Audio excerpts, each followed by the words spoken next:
every 6 to 9 months or so, I'd say you start to reach a point, and I would say 6 to 9 months. It could be every 12 to 18 months, but regardless, you reach a point where you realize that there is a fork in the road, and it's almost like it is. A fork typically has the two forks in it, if you will, two paths. I view it as there's a lot of times there's three or four, and right now I feel like I have been at one of those forks, and I share all of this to just say that I believe that there is one path that you should almost always take, and that is the path where you have seen the most results so far, right? And so when I'm referring to this myself here, I've been really, in the lower ticket space now. I mean, technically for years I've been selling low ticket, but really going all in on it as a strategy for the past 2 years, right? And for the first 9 months of that, it was very much a lot of let's call it 6 to 9 months. It was a lot of, I don't want to call it throwing stuff at the wall hoping it sticks, but it was a lot of this, like, all right, let's figure this stuff out. Like, up to that point, I've been online since 2013, serving this niche. I've been online for since 2020, right? So we're talking 6 years and counting right now. So with that being said, I knew that I had a lot of chops, if you will. And so, we're talking about 2023, 2024. I'm getting deeper into the lower ticket side of things here. I just knew that I could figure out a lot of it on my own, right? I've invested hundreds of $1,000s in myself at this point here, and just as far as coaching goes in the business. And so this was just one of those times, and when I think about then, that honestly felt like once again, if we talk about a fork in the road, we talk about kind of what was working for me up to that point. It was all organic marketing at that point, and yes, I was doing ads too, I guess, but I didn't love the ad strategy that I have, and so that's where I had organic ad strategy I didn't love, and this was one of these forks in the road, if you will, there too. And I say that there's kind of three paths in a sense, because the way I see it is, path number one, you keep doing the exact same thing. Path number two, and this is no particular order. Path number two, you take a completely different route. Path number three, you kind of do a hybrid, right? And then you can argue with that path number three, the hybrid route in itself. It has different variations of what forks on that road. And so, when I think back to then, I was, I definitely took a hybrid, because technically I was still running ads. Organic, I still run to this day as a part of the strategy, and it brings in a considerable amount of income each month for my business. Just ads nowadays, when I look up, it's just taken over in the sense of, like, at least 75% of the income is coming from ads there, where it used to be like 90% organic and 10% ads, if you will. So just really cool to see how that's changed. And I bring all this up to say that you have to trust your gut, and it is difficult making these decisions. It's difficult and it's not difficult. And let's elaborate on even why I'm saying this, why this is coming up now. I share this because that was a fork in the road then, like I said, and I was going all in. And then I also, 6 to 9 months later, I kept going all in. I started looking for more outside help in the journey, right? And once again, just because I felt like I already knew I could get myself to A, and then it's like, all right, well, let's start looking at who can help us get to the next level that much faster, right? So that's when I actually end up investing in two different coaches there, with um, two different places where they can help me. And so, that was a fork in the road there. But even as I invest in that direction, let's speak on that for a moment here.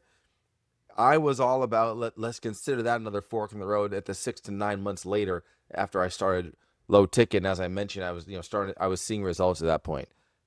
I view that as this three-pronged fork in the road, if you will, because I didn't decide to go in a different direction, right? And I didn't decide to just completely stay the same, but there's a variation. And that's why this is, in a sense, talking about the third prong to the fork here, if you will. And it's a multi-third prong, if you will. And it's because I basically decided that, hey, you know what? I just need to look at how I can make some slight tweaks to take this to the next level, right? Whenever you feel like you're at a point too where you might be plateauing, whatever the case is, to me, it's a great place for expansion and really deeper looking underneath the hood and seeing what's broken. And it's when you don't feel like you know the exact answer, especially when it comes to scaling. There's different points, boiling points in the business that you can hit. Sometimes when you're earlier on, you're not even worried about scaling. You're just worried about kind of getting the first conversions rolling, right? Getting to the point where you can start even potentially think about leaving your job, right? But then you start to move beyond that, and it starts to become this piece around, all right, how can I start scaling? And then as you're scaling, it's only natural. And I've seen this, it feels like a bunch of times throughout my online journey where you hit these different plateaus. And I say a bunch of times because it'll happen um, with different marketing lanes, different platforms, if you will, right? When it comes down to organic, and there's organic cold outreach, there's organic content marketing, there's paid ads and all the different, ad campaign type of different strategies you can take there. And so that to me was like, it was taking that third prong there, even deciding to, all right, let's look for some help in these kind of lanes. And as I sit here today, I continue to look at, all right, what this next fork in the road, what does that look like? Right? What path am I taking? And I think that I'm sharing this as self-reflection, but also to help you as you're sitting here listening right now. For me, I believe that it should always be either out of those three prongs, it should always be one or two choices, right? You should almost never choose that third choice, which is basically, or whichever order it is, but that third choice that does not need to be chosen is, hey, let me just go ahead and throw it all in the trash, right? Because it's working. And I say that it sounds dramatic when I say throw it in the trash, but a lot of you right now have maybe not had the success that you would like, but you're considering throwing it all in the trash. And I think that that's, in just throwing it on the trash isn't as obvious, doesn't look quite like how we picture it when I say it out loud, right? What it looks like in reality is you decide to slowly shift over. You jump into a new webinar, you jump into a new thing over here, and before you know it, it's pulling away a ton of your time and attention. And then this thing over here that you were doing, maybe was doing okay, maybe it wasn't, but it starts to shrink, it starts to shrivel. And now naturally you're really all in over here. And the reality is too that this can end up being very temporary. So now when this fizzles out because the excitement dies out, it's not shiny anymore. This thing has been fizzling out, and now you just feel like you're at, in the business sense, rock bottom, or at a place where you just are not. You have just taken 5 steps back, right? Which is why to me the throwing in the trash is never a good move. And that's something where, and I say this as an entrepreneur, like I have done that is without a doubt happened to me in the past too. And I think that honestly it's when you make decisions like that in the past that it makes it easier for you to not make them, or at least you can't keep making the same mistakes twice, right? That's insanity as they describe it. So with that being said, that leaves two prongs left. That leaves either keep doing what you're doing, or take that third prong approach, right? Like I mentioned earlier, take that prong approach where it's the hybrid side of things. And I think that for me, I know what I believe is when you're considering the hybrid, I think you want to keep it as close to the main thing as possible, because you can always take the hybrid approach and it can be you're like holding on to an inkling that's the same, right? When that's not enough, I think we can lie to ourselves by saying, oh, we're not changing up too much. And this is where honestly, even, this is why it's great to have people close to you, who are in the industry and not. And one being my wife, it's like I can bounce ideas off of her and just like have a gut check and be like, how much of a different direction does this sound like compared to what I'm doing now? I can ask people colleagues in the business, how much of a different direction does this feel like? Ask mentors. And so, and they can help you to course correct when you're going too far off, right? When you're seeing like, hey, you know what? You're that's just a bit too different, right? You're gonna there's gonna be a lot of changes to make in order to implement that. Like I said, if things are working, you don't want to go ahead and make that move. Now, with that being said, for me here, I feel like I'm at a point right now where I want to continue growing. I've hit the 50K months, I've hit 60K months. I want to have it where I can blow past that and beyond here. And so with that being said, it just has me thinking what's missing from hitting that next level consistently? What's missing from the strategy right now? And that's what gets you starting to think. And I've been very fortunate to have people in my, especially business, mentors, if you will, that have helped to point out, hey, you know what, you've been kind of overlooking this area or overlooking that area. And then I credit them there, but the other piece that I honestly credit a tremendous amount to is myself. And I say this humbly in the sense of I want you to also get realer with yourself. And when I say get realer with yourself, it really all comes back towards taking a hard look at your past experiences. What have you done right? What have you done wrong? How are you feeling in those moments when you made the right or wrong decision? What would like you need to go back to sometimes the pain, you need to go back to the pleasure, and you need to understand how did you react, and then what was the, cause and effect? What ended up as a reality based off of how you were moving? And this to me is something that I think is just extremely invaluable. And it brings me back to the start of this video when I talked about how, 2, 3 years ago, when I first got into low ticket, how I decided to kind of just lean all in. And that was not something that like a mentor told me to do. That was something that I, as a marketer, felt in my gut and in my bones, believe would be a powerful move to do, a powerful move to make, right? Go low ticket, ascend a percentage of those buyers and turn them into high ticket clients and grow my business that way, right? And really, become profitable on the front end with my low ticket marketing. Have it where I really lean into just build my brand in a way and grow my audience and my audience, yes, but even just grow the amount of buyers I'm bringing into my world on a regular basis. I had to listen to my gut in order to make that decision. And so as I sit here today, I always, not always, but like I said, every 6 to 9 months, 12 to 18 months, you start to sit back and look back and think like what needs to change? What lane do I need to step into? Who do I need to become? A mentor of mine before, shout out, I think it was Jaden who said it there from Clients and Community. He had said to me that, the person you are, let's just say hypothetically, you're at $10,000 a month. The person you are at $10,000 a month can't get to $100,000 a month. The person you are at $100,000 a month can't get to $1 million a month. The person you are right now who's never made a client, it cannot get to $50,000 a month. You have to go through these progressions in order to hit the next level, right? If you're at 0, you can absolutely get to 1 or to 5, but it's a different game you're playing now when you start to really crank up into the 5-figure months, if you will, on that side there. And so now in order for that to be the case, I need to start to look at what are the gaps, and that's where it comes back to really getting real with yourself. And also, it's like you're getting real with the gaps. You're also getting real with, hey, what is genuinely working?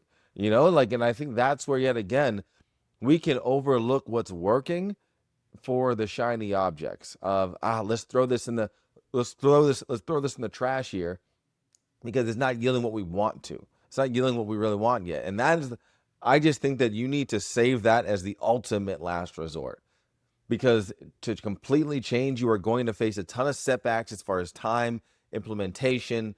I have a great tech coach who's on our team now, and it's like, it took like a month and a half to really get her fully on rolled, and we also had some implementations with that, when this had happened, and that is a slight setback in the sense of that takes time. Now, luckily the business didn't crumble during that, but I wasn't able to put as much energy into marketing and sales there, but for the greater good, that's worth it. Now, I know that that's a very important position for me. I don't want to have really other coaches inside of my program, things like that as well too. I just have it where, once again, that is true tech support on the side. As far as strategy goes, I am the person that my clients lean on, right? I have students who just buy courses from me, like they lean on me. That I'm that guy. I'm that person because I know I'm the person that's built the multi-million-dollar business. I'm the person who's done these things, and so that's why when I sit here and ready to serve, I know that's the position I want to play. And so I say all that to say that, hey, understand the mission, have a vision for what it is you want to build. And too often we're looking at what we've built, we're unsatisfied because as human beings, we're never fully satisfied, but you have to look through the correct lens and think, what is it that I'm looking to take on? And what's the net look like when it's all said and done? Is it going, and can I say for certainty it's going to be worth it? And a lot of times you do have to roll the dice. I felt like I rolled the dice, like I said, getting into low ticket, but I knew what the odds were looking like. And it's not like I took away a high ticket and I took away everything else. I brought pieces in. I kept the main thing, and I brought pieces in until, like I said, now, ads have been like 75% of the income versus when they were 10%. And that doesn't happen overnight. And so when I look at myself when it comes down to growth, I think about, I want to continue growing the brand. I want to continue growing the amount of buyers that I get. I'm already getting daily buyers, but I want more buyers in my world. I want more people who are just soaking up my free content and taking it in. I want people to, I want to start teaching more in the weeds outside of what I teach inside of brand of clients. And I just want to give.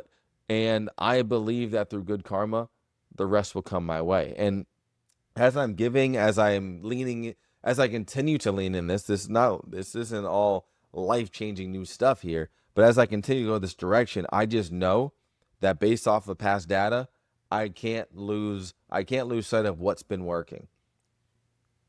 And like I said, I've been fortunate where I haven't for quite some time. But when I look back at 2021, 2022, there was a lot of those times happening in my business, right? And so that's where you have to just take a tough look and really look within and see what's going to change, what's going to stay the same, where do you see leverage? And honestly, it does tie back towards what's the vision you have for your business. For me, I just know I have a vision where I don't want to be taking free sales calls all the time. I don't want a large team. I'm a family man. I've my wife Lauren, and I've got two beautiful daughters. Right. I don't want to sacrifice time like that. I do really enjoy and love working, but I love working on my terms, and I don't like missing things. Right. And I'm fortunate I don't have to.